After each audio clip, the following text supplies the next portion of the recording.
Pensez-vous être allé trop loin pour Dieu? Que vous avez gâché trop de chance? Que votre vie est perdue? Alors vous devez connaître Charles de Foucauld. À 20 ans, il était obèse, athée, accro au sexe et au champagne, expulsé de l'armée pour conduite scandaleuse. À 58 ans, il est mort martyr dans le désert, saint de l'Église catholique. Entre ces deux moments, il y a un voyage si dramatique, si violent, si impossible, qu'il défie tout ce que nous pensons savoir sur la conversion. Voici l'histoire du playboy devenu saint. Paris, 1878. Dans les salons éclairés par des lustres en cristal, où le champagne français coulait à flots, et où l'arôme de parfums coûteux se mêlait à l'odeur des cigares cubains, un jeune officier de l'armée française riait trop fort, buvait trop vite, et dépensait de l'argent comme si demain ne devait jamais arriver. Charles de Foucauld, âgé de seulement 20 ans, obèse, ennuyé et scandaleusement riche, était l'incarnation vivante de tout ce que l'aristocratie décadente de la belle époque avait de plus excessif et de plus vide. Personne, absolument personne dans ces nuits d'orgie et d'ostentation, n'aurait pu imaginer que cet homme, des décennies plus tard, serait élevé sur les autels en tant que saint de l'Église catholique. Que ce même corps qui se livrait aux plaisirs les plus charnels serait un jour retrouvé sur le sable du Sahara, assassiné pour sa foi. Que les mains qui tenaient des coupes en cristal tiendraient un jour l'ostensoir sous le ciel étoilé d'Afrique, dans une adoration solitaire du Dieu dont il niait alors l'existence. L'histoire de Charles de Foucauld n'est pas une fable édifiante sur un bon petit garçon qui a grandi pieusement. C'est le témoignage brutal et magnifique d'une transformation impossible. C'est la preuve vivante qu'aucune âme n'est trop perdue, qu'aucun cœur n'est trop endurci, qu'aucune vie n'est trop éloignée de la grâce divine. C'est le récit d'un homme qui est descendu au fond du vide existentiel, a touché l'abîme du bout des doigts, et de là, a été tiré vers les hauteurs de la sainteté. Strasbourg, 1858. La ville française où Charles est né vivait une époque de transition. Les rues étroites résonnaient du bruit des calèches sur les pavés mouillés. L'odeur du pain frais se mêlait à l'odeur des canaux qui traversaient la ville. C'était une époque de certitude vacillante, où la foi catholique traditionnelle commençait à être remise en question par le rationalisme scientifique, où l'Europe se préparait à des guerres qui redéfiniraient les frontières et les consciences. Charles est arrivé au monde dans un berceau doré, fils d'une famille aristocratique, héritier d'une fortune considérable. Il avait tout ce que l'argent pouvait acheter. Mais le destin, cruel dans sa générosité, allait bientôt lui arracher ce que l'argent ne pourrait jamais remplacer. À l'âge de 6 ans, le petit Charles a vu sa mère dépérir et mourir. Quelques mois plus tard, ce fut le tour de son père. En moins d'1 an, le garçon était devenu orphelin. La maison qui résonnait autrefois de rires et de conversations familiales ne renvoyait plus que le silence lourd du deuil. Le petit Charles et sa sœur Marie furent accueillis par leur grand-père maternel, un homme sévère mais juste, qui tenta de donner à ses petits-enfants la structure que le destin leur avait volée. Mais quelque chose s'était brisé chez le garçon. Une blessure invisible s'était ouverte, un vide qu'il passerait des décennies à essayer de combler avec tout, sauf avec ce qui pourrait véritablement le guérir. À l'adolescence, éduqué dans les meilleurs collèges catholiques de France, Charles commença à montrer les premiers signes de la tempête qui se formait en lui. Intelligent, brillant même, mais profondément malheureux. La foi catholique qu'on lui enseignait dans les salles de classe lui semblait être une collection d'histoires pour enfants. À 16 ans, il se déclara athée. Dieu, pour lui, était une invention réconfortante pour ceux qui avaient peur de la mort et du vide. Et Charles n'avait peur de rien, ou du moins le pensait-il. En entrant à l'école militaire de Saint-Cyr, le jeune aristocrate trouva l'environnement parfait pour sa rébellion. Loin des yeux vigilants de son grand-père, Charles plongea tête baissée dans une vie d'excès qui choquerait même les collègues les plus libertins. Des fêtes qui duraient des jours entiers, des banquets où l'on servait des mets rares tandis que lui, obèse et insouciant, dévorait du foie gras comme si c'était du pain. Des femmes, beaucoup de femmes, achetées avec l'argent de l'héritage qu'il dilapidait sans aucun remords. Le scandale qui l'a finalement fait expulser de l'armée en 1881 est devenu une légende dans les casernes françaises. Charles était tombé amoureux, ou quelque chose d'approchant, d'une courtisane parisienne nommée Mimi. Lorsque son régiment fut transféré en Algérie, il l'emmena simplement avec lui, la présentant comme son épouse. La farce fut de courte durée. Découvert, il fut convoqué par ses supérieurs et reçut un ultimatum. Soit il se débarrassait de la femme, soit il quittait l'armée. Avec l'arrogance typique de celui qui n'a jamais eu besoin d'obéir à personne, Charles choisit Mimi et rendit son uniforme. Mais même cette passion scandaleuse se révéla vide. Mimi, réalisant que l'argent de Charles n'était pas infini, l'abandonna bientôt. Et là, seul dans son opulente solitude, le jeune aristocrate de 23 ans regarda sa vie et vit ce qu'elle était réellement. Un désert émotionnel et spirituel, où rien ne fleurissait, où rien n'avait de sens. Il avait tout, absolument tout ce qu'une personne pouvait désirer matériellement. Et il n'avait rien. C'est dans ce moment de vide existentiel que quelque chose d'inhabituel se produisit. Pas une conversion, pas encore, mais une inquiétude. Une question qui commença à lui ronger l'âme. Et s'il y avait plus? Et si cette vie n'était pas seulement cela? L'homme qui ne croyait pas en Dieu était sur le point de partir pour un voyage qui le mènerait au cœur physique et spirituel du désert. Là où, entre les dunes de sable et les nomades musulmans, entre le danger constant de mort et la beauté écrasante du silence, Charles de Foucauld commencerait à mourir à lui-même. Et de cette mort, incompréhensiblement, miraculeusement, naîtrait un saint. Mais cette transformation ne viendrait pas facilement. Ce ne serait pas une lumière soudaine sur le chemin de Damas. Ce serait un processus long, douloureux, marqué par des résistances et des redditions, par des recherches et des rencontres, par des déserts traversés, tant avec les pieds qu'avec l'âme. Le voyage de Charles de Foucauld, du salon de fête parisien à la tente solitaire dans le Sahara algérien, est l'un des plus dramatiques de l'histoire de la sainteté chrétienne. C'est une histoire de conversion radicale, d'amour extrême, de renoncement total. C'est une histoire qui commence dans les ténèbres les plus profondes et se termine dans une lumière qui éclaire encore aujourd'hui les coins les plus oubliés du monde. Le Paris de 1881 vivait ses années d'or. La tour Eiffel n'était encore qu'un projet dans les carnets de Gustave Eiffel, mais la ville respirait déjà la modernité qui en ferait la capitale culturelle du monde. Sur les larges avenues reconstruites par Haussmann, des hommes en chapeau haut de forme et des femmes en corset se promenaient sous les arbres. Dans les cafés, les intellectuels débattaient du positivisme et du progrès. L'électricité commençait à remplacer les lampadaires à gaz. C'était l'époque de la confiance en l'avenir, de la croyance au pouvoir illimité de la raison et de la science. Et au milieu de cette effervescence, Charles de Foucauld gaspillait sa vie et sa fortune avec un dévouement presque artistique. Son appartement devint célèbre pour les banquets qu'il y offrait. Amis et parasites apparaissaient sans invitation, certains de trouver de la nourriture abondante, des boissons chères et un divertissement garanti. Charles, toujours l'hôte généreux, payait tout sans sourciller. L'argent que son grand-père avait laissé, accumulé par des générations de travail acharné, coulait entre ses doigts potelés comme de l'eau. Mais sous le masque du bon vivant, quelque chose le rongeait. Dans les matins silencieux, lorsqu'il se réveillait seul dans des draps froissés et coûteux, la bouche sèche et la tête lourde, Charles regardait le plafond décoré de sa chambre et sentait un poids sur sa poitrine que tout le champagne du monde ne parvenait pas à soulager. Que faisait-il? Où allait-il? Quel était le sens de tout cela? Ces questions, gênantes comme des cailloux dans une chaussure, ne le laissaient pas en paix. Et c'est peut-être pour y échapper que Charles prit une décision qui allait tout changer. Il irait au Maroc.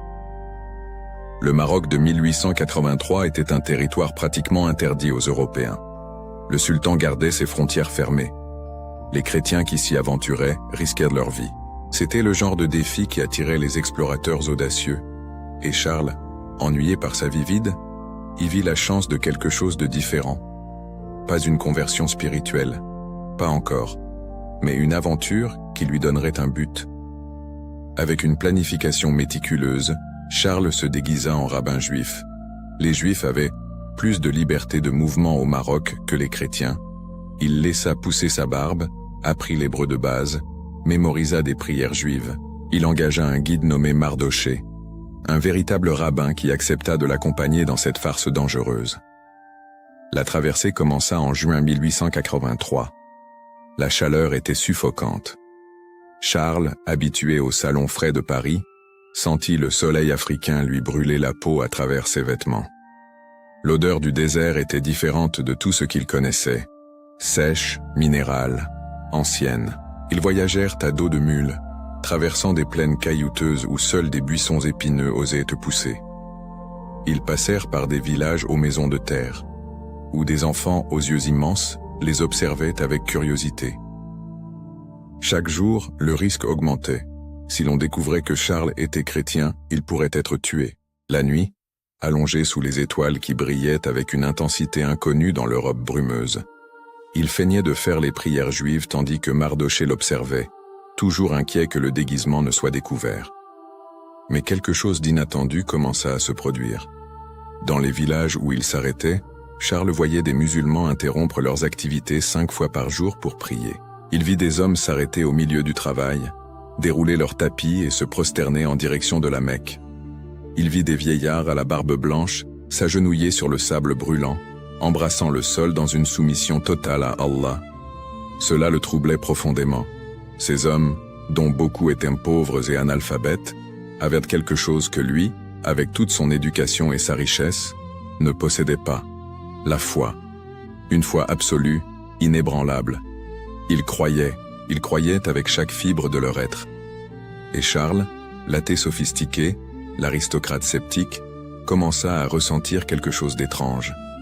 De l'envie. Un après-midi, après 3 mois de voyage à travers 3000 kilomètres de territoire hostile, Charles était assis à l'ombre rare d'un dattier, observant un groupe de nomades effectuer leur prière de midi. Le soleil était au zénith, implacable. La chaleur faisait vibrer l'air en ondes visibles. Et là, en sueur et épuisé, une question explosa dans son esprit avec la force d'une révélation. Si ces hommes adorent Dieu avec tant de ferveur, pourquoi ne fais-je pas de même? Si Dieu existe, comment puis-je vivre comme s'il n'existait pas? Ce ne fut pas une conversion. Pas encore. Mais ce fut le début d'une fissure dans le mur de scepticisme que Charles avait construit autour de son âme. Une fissure qui deviendrait bientôt une brèche, puis un portail. Lorsqu'il retourna en France en mai 1884, Charles était un homme différent. Extérieurement, toujours le même, obèse, riche, sans direction claire. Mais intérieurement, quelque chose avait bougé. Il publia les résultats de son exploration géographique et fut célébré par la Société de géographie. Il gagna une médaille d'or. Les journaux louèrent son courage et ses découvertes. Mais tout cela lui semblait creux. L'inquiétude grandissait. Charles commença à fréquenter les églises. Pas pour prier, il ne croyait pas encore, mais pour s'asseoir sur les bancs vides et silencieux, tandis que la lumière colorée des vitraux peignait des motifs sur le sol de pierre. Et là, seul, il répétait une prière étrange pour un athée. « Mon Dieu, si vous existez, faites que je vous connaisse. » Octobre 1886. Paris était couverte des couleurs de l'automne. Les feuilles des arbres le long de la Seine avaient des tons d'or et de rouge. L'air était frais, avec cette odeur particulière de bois brûlé qui précède l'hiver. Charles, âgé de 28 ans, marchait dans les rues sans destination précise, mais avec une urgence croissante dans son cœur. Sa cousine Marie lui avait parlé de l'abbé Huvelin, un prêtre connu pour sa sagesse et sa sainteté, qui entendait les confessions à l'église Saint-Augustin. Charles ne voulait pas se confesser. Il n'était pas encore prêt pour cela.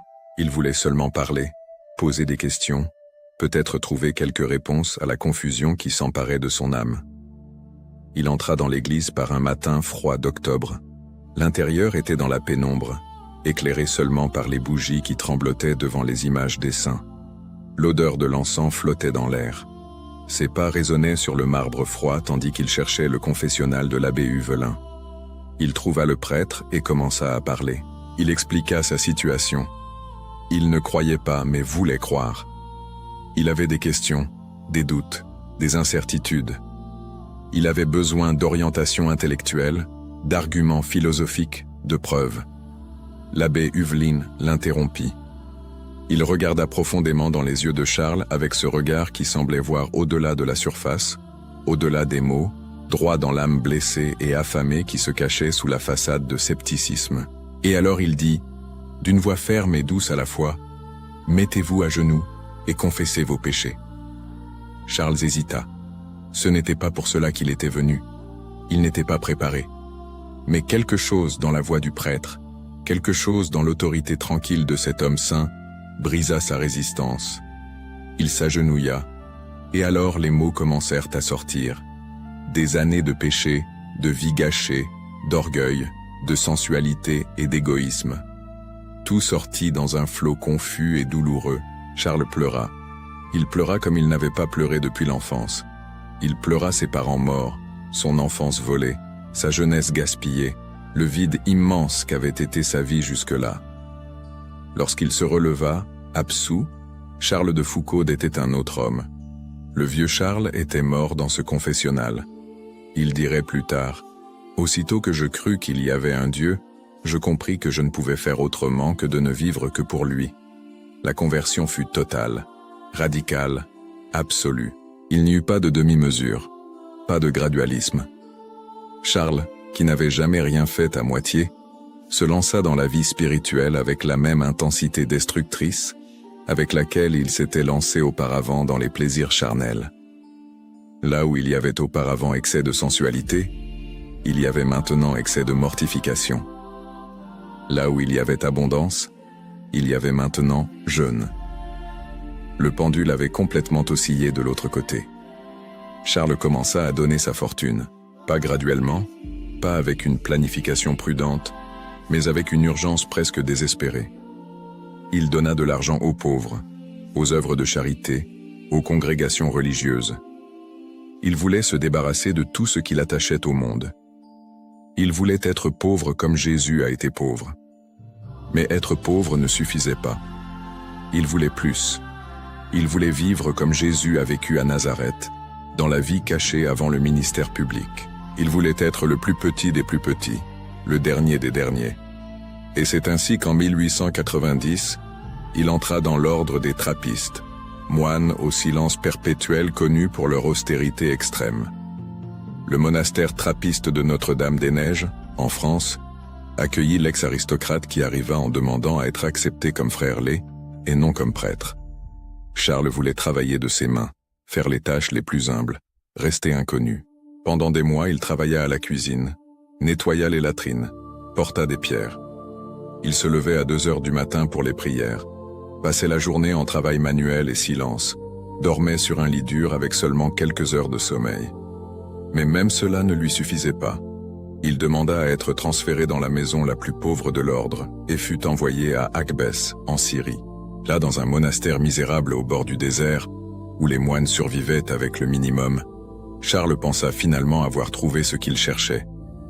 Cependant, quelque chose l'inquiétait encore.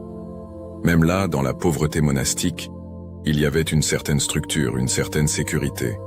Il y avait des prières régulières, de la nourriture garantie, une communauté. Et Charles sentait que Jésus à Nazareth avait vécu encore plus pauvre, encore plus caché, encore plus vulnérable. En 1897, il prit une décision radicale. Il quitta les trappistes. Pas par dégoût, mais par soif de quelque chose de plus extrême. Il alla à Nazareth, la ville même où Jésus a grandi. Et là, il obtint un emploi comme domestique au couvent des Clarisses. Il vivait dans une cabane à outils, dormait par terre, mangeait des restes. Les religieuses le voyaient travailler dans le jardin, toujours silencieux, toujours en prière. Il n'était que le jardinier, l'homme que personne ne remarquait. Pendant 3 ans, Charles vécut cette vie d'occultation radicale à Nazareth. Il méditait constamment sur la vie cachée de Jésus. Le Dieu qui s'est fait charpentier, qui a vécu 30 ans dans l'obscurité avant de commencer à prêcher. Pour Charles, cette obscurité était la clé de tout. Jésus n'est pas venu au monde comme conquérant ou roi. Il est venu comme pauvre parmi les pauvres, travailleur parmi les travailleurs. Mais Dieu avait d'autres plans pour Charles. En 1901, son directeur spirituel le convainquit d'être ordonné prêtre. Charles résista. Il ne se sentait pas digne, ne voulait pas le pouvoir ou le prestige du sacerdoce. Il voulait seulement être le dernier, le plus petit. Mais il obéit, voyant dans l'obéissance une forme supplémentaire de mourir à lui-même. Il fut ordonné prêtre en juin 1901, à l'âge de 43 ans. Et immédiatement, il prit une décision qui scandaliserait beaucoup de gens. Il retournerait en Afrique, pas vers les villes côtières civilisées, mais vers le profond Sahara, pour vivre parmi les musulmans touaregs, les nomades les plus fiers et fermés d'Afrique du Nord. Le train qui ramena Charles en Algérie en octobre 1901 traversait des paysages qui lui étaient à la fois familiers et nouveaux. Il connaissait déjà l'Afrique du Nord de ses voyages exploratoires. Mais maintenant, il revenait avec un autre but. Pas comme explorateur géographique, mais comme explorateur d'âme. Pas pour cartographier le territoire, mais pour planter des graines d'amour. Il arriva d'abord à Beni Abbès, une petite oasis à la limite du Sahara. Là, il construisit de ses propres mains un petit ermitage, 4 murs en adobe, un toit de paille, une chapelle minuscule. Il l'appela la Fraternité du Sacré-Cœur. Le mot fraternité était clé. Charles ne voulait être ni maître ni supérieur. Il voulait être frère, frère des pauvres, frère des esclaves, frère même des musulmans qui l'entouraient. Il portait une tunique blanche faite par lui-même, avec un grand cœur rouge cousu sur la poitrine, et une croix. Il ressemblait à un fou aux yeux de beaucoup. Les officiers français qui administrèrent la colonie le regardaient avec méfiance. Quel était ce prêtre qui ne prêchait pas, qui ne fondait pas d'église, qui passait son temps à apprendre la langue des indigènes et à défendre les droits des esclaves? Parce que Charles devint une voix gênante pour les colonisateurs. Il vit comment les Français traitèrent les Algériens comme des sous-humains, comment ils exploitaient leur main-d'œuvre, comment ils ignoraient leur dignité. Et il éleva sa voix, petite mais insistante, contre ces injustices. Il acheta des esclaves pour les libérer. Il paya des rançons pour libérer des prisonniers. Il défendit les pauvres contre les abus des puissants. Mais sa plus grande œuvre ne fut pas politique. Elle fut de présence silencieuse et aimante. Il était simplement là, disponible, ouvert. Lorsque des soldats français avaient besoin de réconfort spirituel, il les recevait. Lorsque des indigènes venaient demander de l'aide pour un malade, il y allait. Lorsque des voyageurs passaient par l'oasis, ils trouvaient en lui une hospitalité généreuse. Et toutes les nuits, seul dans sa minuscule chapelle, Charles passait des heures en adoration eucharistique. Là, sous le ciel étoilé du Sahara qui brillait d'une intensité impossible, devant l'ostensoir qui contenait l'hostie consacrée, il conversait avec le Dieu qu'il avait enfin connu. C'étaient de longues conversations, intimes. Charles déversait son âme devant ce pain qui était pour lui la présence même de Jésus. En 1905, il décida d'aller encore plus loin, littéralement. Il quitta Beni Abbès et partit pour Tamanrasset, au cœur du territoire touareg, à plus de 1000 km au sud, au milieu du néant absolu. Si quelqu'un lui demandait pourquoi, il répondrait « Parce que c'est là que sont les plus abandonnés, les plus oubliés. Et je veux être là où Jésus serait. » Tamanrasset n'était qu'un ensemble de tentes noires éparpillées sur une plaine rocheuse, entourée de montagnes arides. Il n'y avait pratiquement rien là-bas. Quelques nomades touaregs qui passaient avec leurs troupeaux de chèvres et de chameaux. Chaleur accablante le jour, froid coupant la nuit, tempête de sable qui pouvait durer des jours. Solitude absolue. Charles y construisit une cabane de pierre encore plus modeste que celle de Beni Abbès. Et il établit sa routine. Prière à l'aube, travail manuel pendant la journée, étude de la langue et de la culture touareg l'après-midi, plus de prières le soir. Il se proposa de faire quelque chose qu'aucun Européen n'avait tenté. Compiler un dictionnaire complet touareg français, avec des milliers de mots, de proverbes et de poésie. Les Touaregs l'observaient avec curiosité et, progressivement, avec respect. Cet homme blanc étrange n'essayait pas de les convertir. Il ne méprisait pas leur culture. Au contraire, il l'étudiait, la valorisait, la préservait. Il apprenait leurs chansons, écrivait leurs légendes, respectait leurs coutumes. Et quand quelqu'un avait besoin d'aide, il était là, sans jugement, sans condition. Ils commencèrent à l'appeler marabout, mot arabe signifiant « homme saint ». Pour ces musulmans du désert, Charles était une présence sacrée. Ils le voyaient prier, ils le voyaient jeûner, Il le voyait vivre avec une simplicité radicale. Il reconnaissait en lui un homme de Dieu, même si le Dieu qu'ils adoraient avait des noms différents. Pendant les années solitaires au Sahara, Charles écrivait, pas pour publier, pas pour faire du prosélytisme. Il écrivait pour traiter sa propre expérience spirituelle, pour laisser une trace du chemin que Dieu lui avait fait parcourir. Ses carnets se remplissaient de méditation, de prières, de réflexions. Il écrivit une règle de vie pour une fraternité qui n'existait pas encore. Il rêvait de petits groupes de frères et sœurs qui vivraient parmi les plus pauvres, non pour prêcher avec des mots, mais pour être une présence aimante de Jésus. Il les appela petits frères et petites sœurs de Jésus. Il écrivit des centaines de pages détaillant comment ils devraient vivre, dans une pauvreté radicale, dans un silence priant, dans le travail manuel, toujours parmi les derniers. Mais personne ne vint.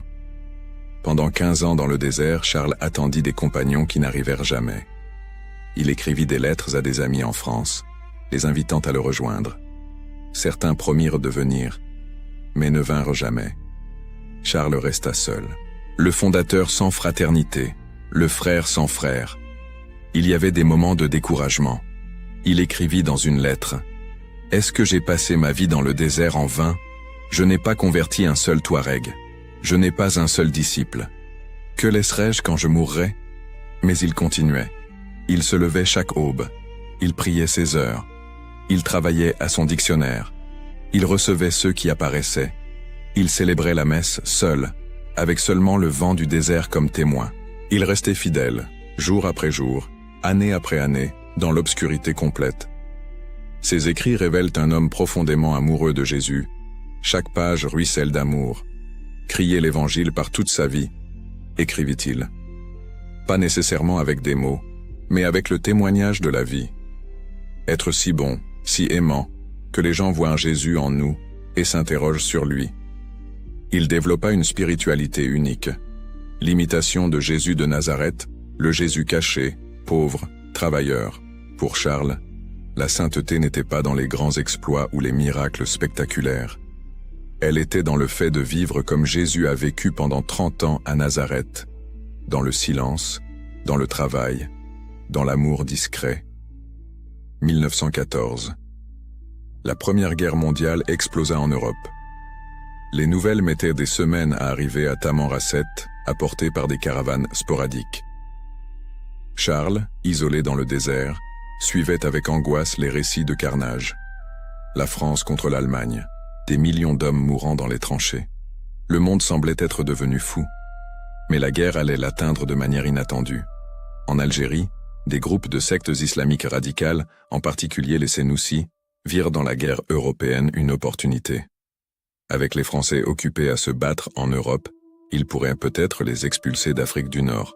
Ils commencèrent à organiser des attaques contre des postes militaires et contre quiconque était vu comme collaborateur des Français. Charles était vu comme collaborateur. Non pas parce qu'il se battait aux côtés des Français, mais simplement parce qu'il était français et prêtre catholique.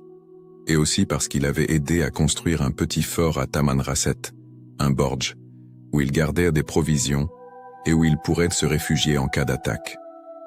En 1916, les tensions augmentèrent. Des rapports arrivaient de caravanes pillées, d'attaques contre des villages reculés. Les officiers français conseillèrent à Charles de retourner à Beni Abbès, vers un endroit plus sûr. Il refusa. « Ma place est ici, avec mes frères Touaregs, » dit-il. « S'il y a du danger, je veux le partager avec eux. » Il renforça un peu le bordj. Pas beaucoup, car Charles n'avait pas une âme de soldat, mais suffisamment pour servir de refuge si nécessaire. Il continua sa routine, prière, travail, écriture. Il espérait que la tempête passerait. Il espérait survivre pour continuer son travail silencieux. Novembre 1916. La chaleur de l'été saharien commençait à céder la place au froid de l'hiver désertique. Les nuits devenaient glaciales. Charles venait d'avoir 58 ans. Il était maigre, brûlé par le soleil, vieilli par les années de vie dure, mais sa foi restait ferme comme le roc. Fin novembre, des nouvelles inquiétantes arrivèrent. Un grand groupe de combattants Sénoussis se déplaçait dans la région. Ce n'étaient pas des bandits ordinaires, c'étaient des guerriers organisés, bien armés, déterminé. Certains Touaregs loyaux à Charles le prévinrent. Il venait vers Tamanrasset. Il devait fuir. Charles remercia pour l'avertissement mais resta. Il renforça un peu plus le Borj, y garda ses écrits les plus importants, y compris son précieux dictionnaire Touareg. Et il attendit, en priant. 1er décembre 1916. Le soleil se leva sur le désert comme il se levait toujours, implacable, transformant l'obscurité froide de la nuit en clarté brûlante. Charles célébra la messe dans sa petite chapelle comme il le faisait tous les matins. Seul, avec seulement le tabernacle comme témoin, il consacra le pain et le vin, tint dans ses mains le corps du Christ qu'il aimait tant. Il passa la journée à ses activités habituelles. Il travailla un peu à son dictionnaire. Il récita ses prières. Il mangea peu comme toujours. L'après-midi, alors que le soleil commençait à décliner, il était dans son Borj. Quelques amis Touaregs étaient avec lui. L'atmosphère était tendue. Tous sentaient que quelque chose allait se passer. Vers 17 heures, alors que le ciel commençait à prendre les teintes orangées du crépuscule, un jeune Touareg apparut. Il dit avoir besoin de Charles de toute urgence. Un malade avait besoin des derniers sacrements. Charles n'hésita pas, c'était son devoir de prêtre. Il sortit du Borj. C'était un piège. Dès qu'il franchit la porte, il fut agrippé par plusieurs hommes. Des mains rudes le saisirent. Il sentit le choc du métal froid d'un fusil contre son dos. C'étaient les Sénoussi. Ils étaient arrivés. Ils lui lièrent les mains. Ils le forcèrent à s'asseoir par terre, près de l'entrée du Borj. Un jeune combattant, qui ne devait pas avoir plus de 20 ans, resta à le surveiller, le fusil pointé sur sa tête. Les autres envahirent le Borj, cherchant des armes, des munitions, n'importe quoi de valeur. Charles resta assis sur le sable, les mains liées dans le dos. Le soleil se couchait. Les montagnes environnantes prenaient des couleurs de pourpre et d'or. Le ciel immense du Sahara commençait à montrer les premières étoiles. C'était une fin d'après-midi d'une beauté indescriptible. Et là, avec une arme pointée sur sa tête, Charles priait. Nous ne savons pas exactement ce qu'il pria, mais le connaissant, il répétait probablement les prières qu'il avait toujours aimées.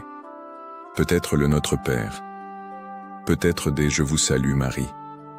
Peut-être murmurait-il simplement « Jésus, Jésus, Jésus ». Le nom qui était devenu sa respiration, sa vie, sa raison d'exister. À l'intérieur du Borj, les envahisseurs faisaient du bruit, fouillant tout. Soudain, ils entendirent des voix. Des pas qui s'approchaient.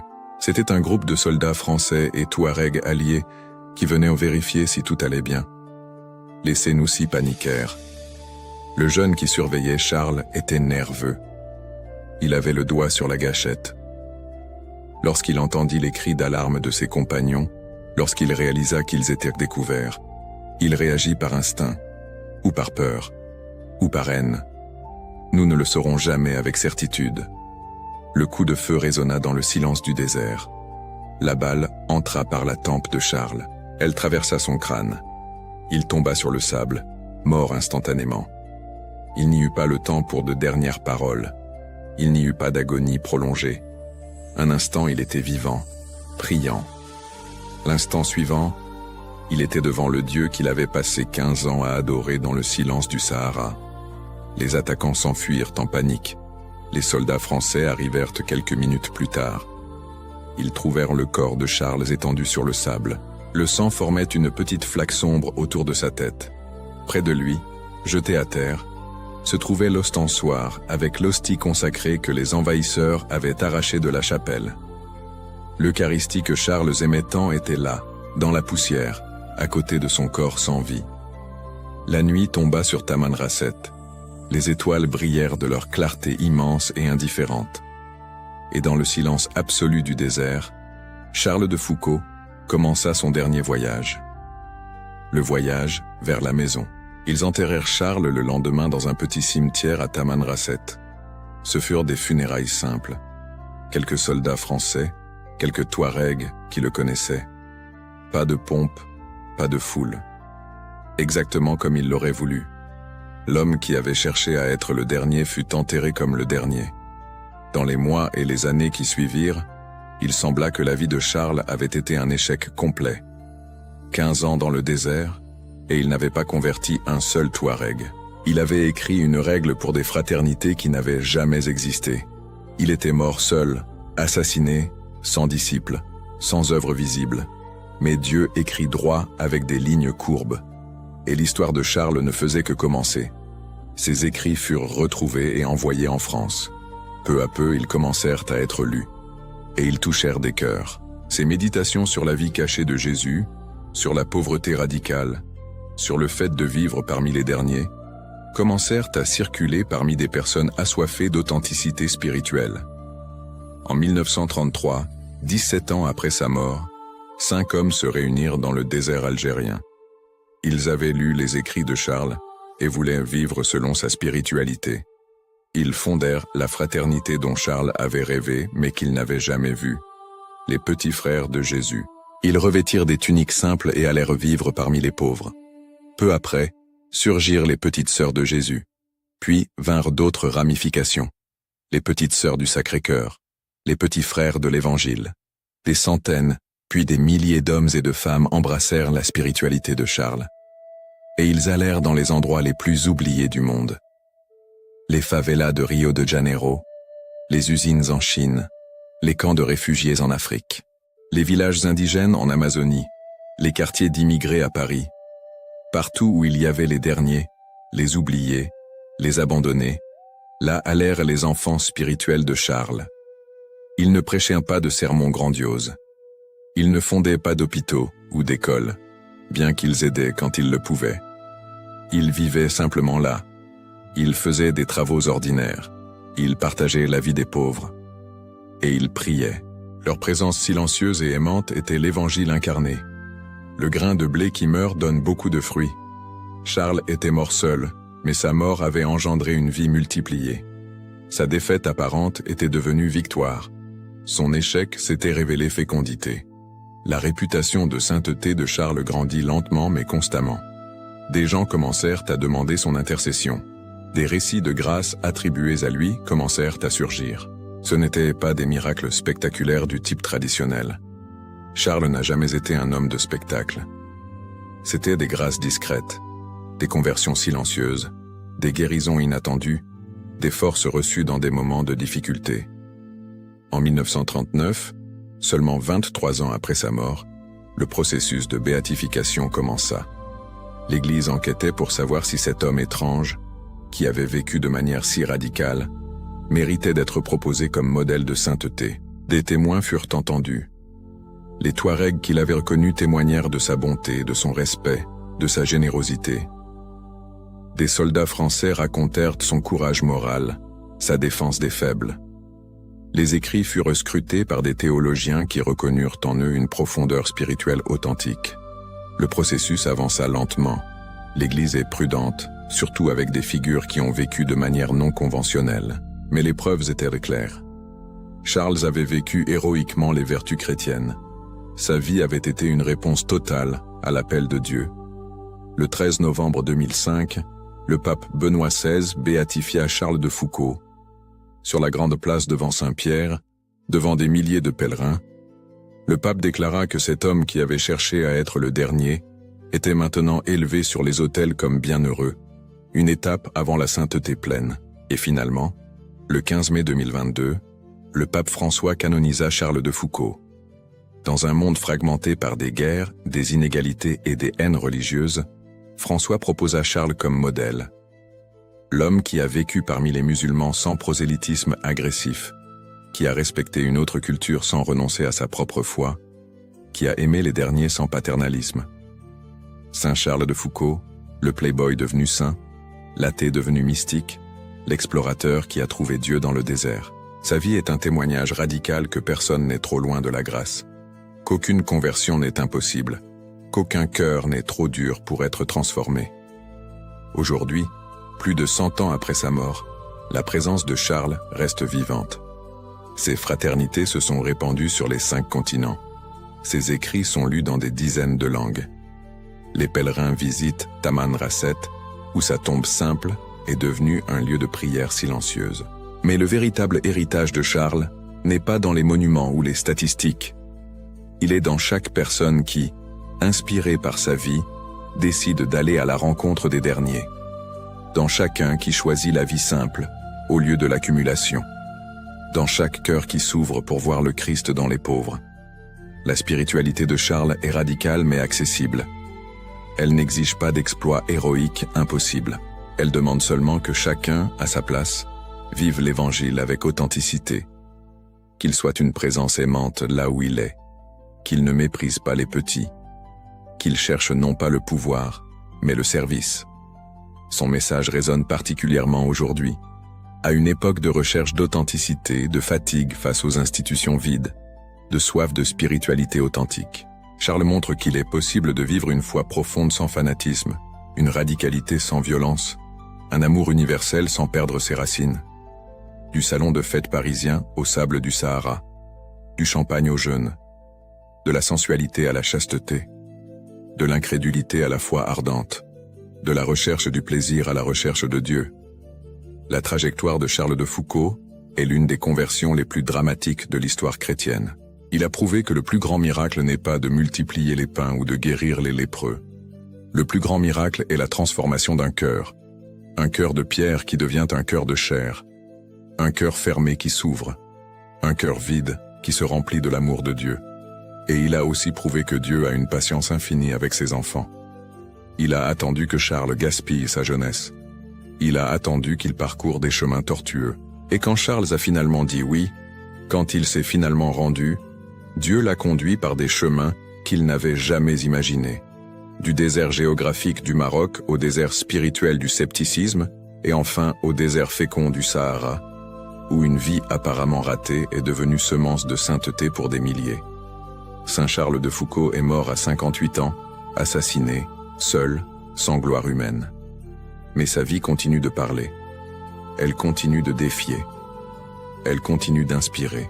Parce que sa vie nous dit à tous, peu importe à quel point vous êtes allés loin, peu importe combien vous avez gaspillé, peu importe à quel point votre vie semble vide, Dieu vous attend, Dieu vous aime, et Dieu peut faire de vous un saint. Le playboy est devenu saint, et en cela il y a de l'espoir pour nous tous. Prière. Ô glorieux Saint Charles de Foucault, toi qui es passé du vide de l'incrédulité à la plénitude de la foi, du désert de l'âme à l'oasis de l'amour divin, intercède pour moi auprès du Père Céleste.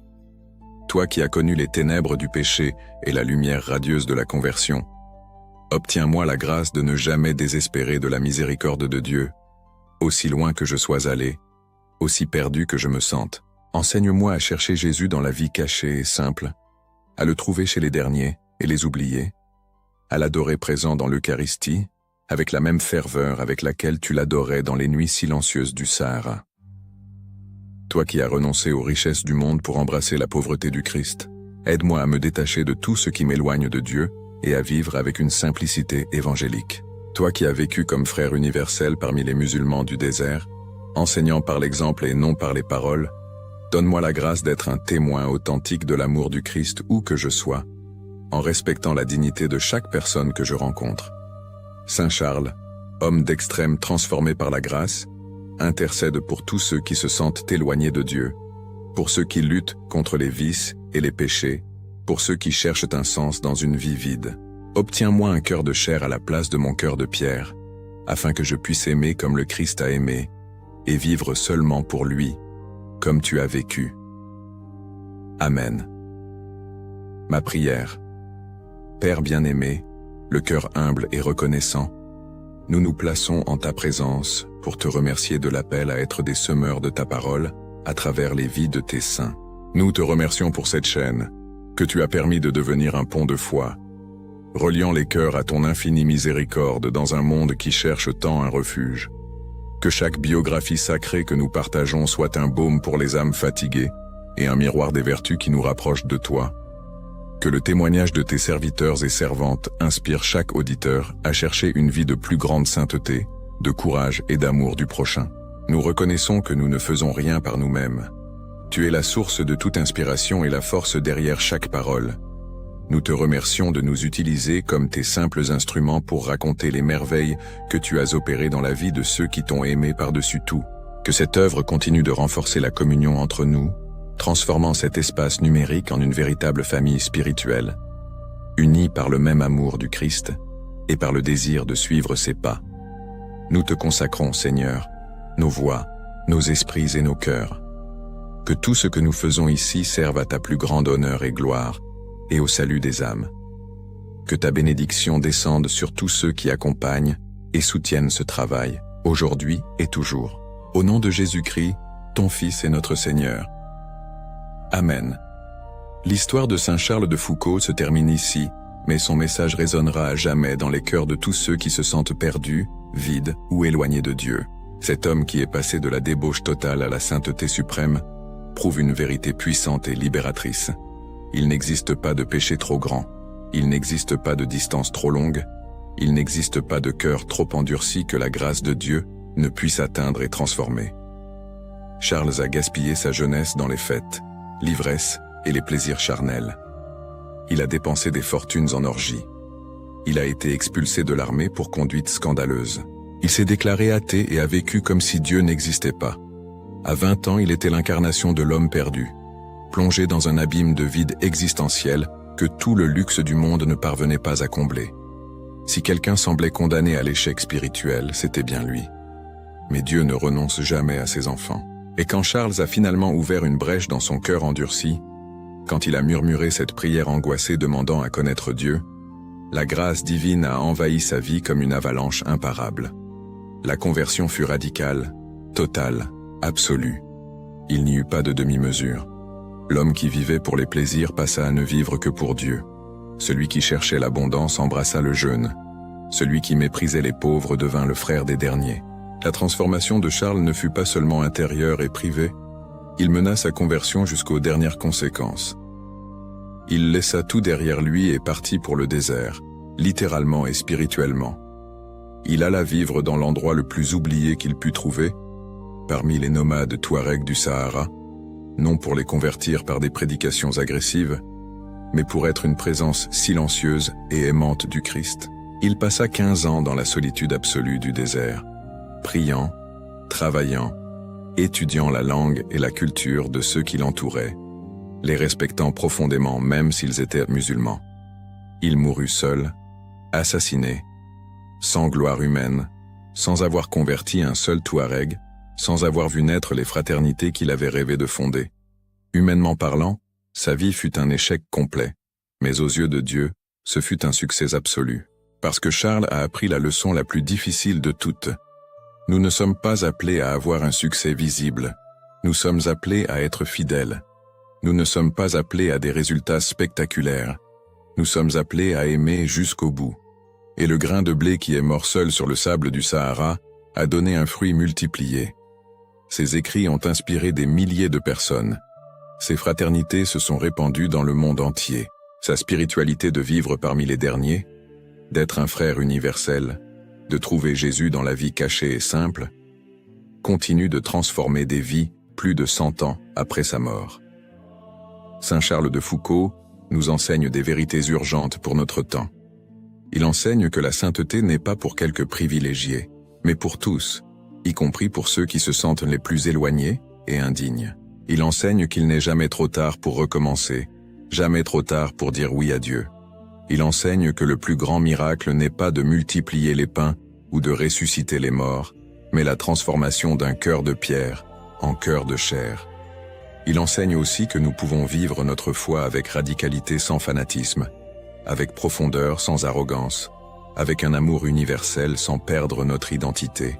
Il montre qu'il est possible de respecter d'autres cultures et religions sans relativiser sa propre foi, qu'il est possible de vivre parmi des gens différents sans prosélytisme agressif, mais aussi sans cacher qui nous sommes et en qui nous croyons. La vie de Charles défie chacun de nous. Elle défie ceux qui se sentent en échec de ne pas abandonner. Elle défie ceux qui se croient trop saints de descendre de leur piédestal. Elle défie les gens installés de sortir de leur zone de confort. Elle défie tout le monde à demander « Que fais-je de ma vie ? Pour qui ou pourquoi je vis ? Où sont mes trésors ?» Si cette histoire a touché votre cœur, si le voyage de Charles de Foucault du Champagne au désert, de l'incrédulité à la sainteté, De la débauche à la pureté a inspiré votre âme. Abonnez-vous maintenant à la chaîne Histoire Sacrée, la vie des saints. Ici, vous trouverez beaucoup d'autres histoires d'hommes et de femmes qui, comme Charles, ont permis à Dieu de transformer complètement leur vie. Partagez cette vidéo avec ceux qui ont besoin d'entendre qu'il n'est jamais trop tard pour recommencer, que personne n'est trop perdu pour la grâce. Laissez un like pour que plus de personnes puissent connaître cette histoire extraordinaire. Et maintenant, une question pour réflexion. Si Saint Charles de Foucault, qui fut playboy, athée, obèse et scandaleux, est devenu saint, qu'est-ce que cela dit sur les possibilités que Dieu réserve pour vous? Quelle transformation avez-vous besoin de demander à Dieu aujourd'hui? Partagez dans les commentaires, cette communauté est là pour prier et cheminer avec vous. Ne partez pas encore. Juste au-dessus apparaissent d'autres vidéos choisies spécialement pour vous, afin de continuer ce voyage de foi. Regardez maintenant et permettez que plus d'histoires de saints touchent votre cœur et transforment votre vie. Que Saint Charles de Foucault intercède pour nous tous. À la prochaine vidéo.